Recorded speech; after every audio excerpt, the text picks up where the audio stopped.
What led you to the first book that changed your life? And I think the book was called Who Would Tell the People by William. I could pull all those books out because I got them right here on my bookcase. But that one, all right.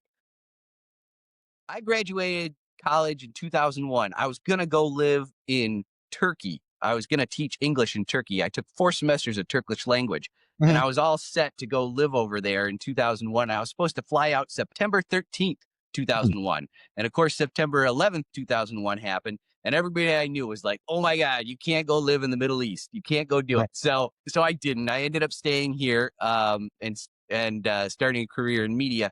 But I always had a hard time with the Bush administration, George W. Bush, the second Bush. And I felt like he was lying about the weapons of mass destruction. It felt to me from the very start, just like Mhm. a pretext, like a made up thing to get us into war. And I was not happy.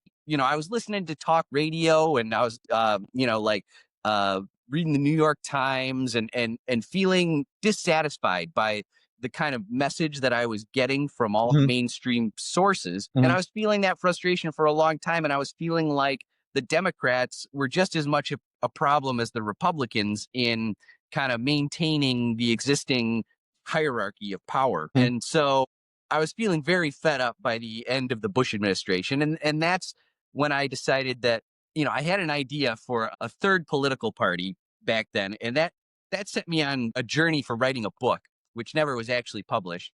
But I was going to call it Let's Make Them Pay. And that's what all my social media channels are called. Let's Make Them Pay, a one word.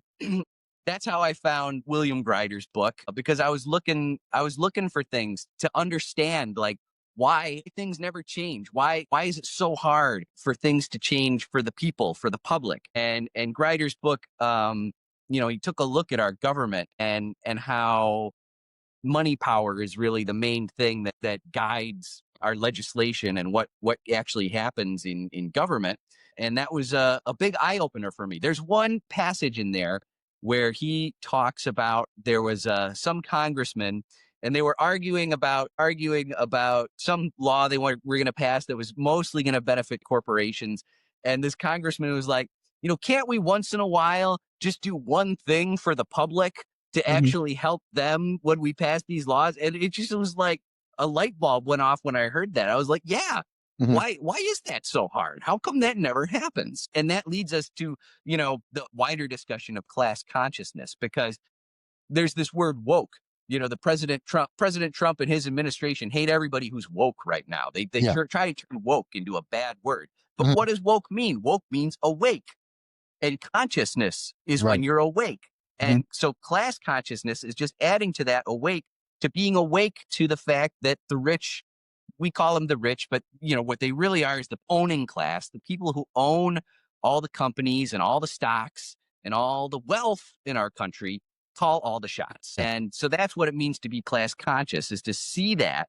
And then once you're aware of that, you can start to see how our class structure operates in this country and how the working class, all the people like you and me who live off our paychecks, we don't live off of generational wealth. We Right. don't live off of stocks that our parents owned or companies that our parents owned. That's Mhm. that's the owning class. We're the working class, Right. and we always get hosed by our government, by both parties. And so, I just wanted to find out how do we start working against that? How do we start pushing back? How do we get a government that actually cares about us?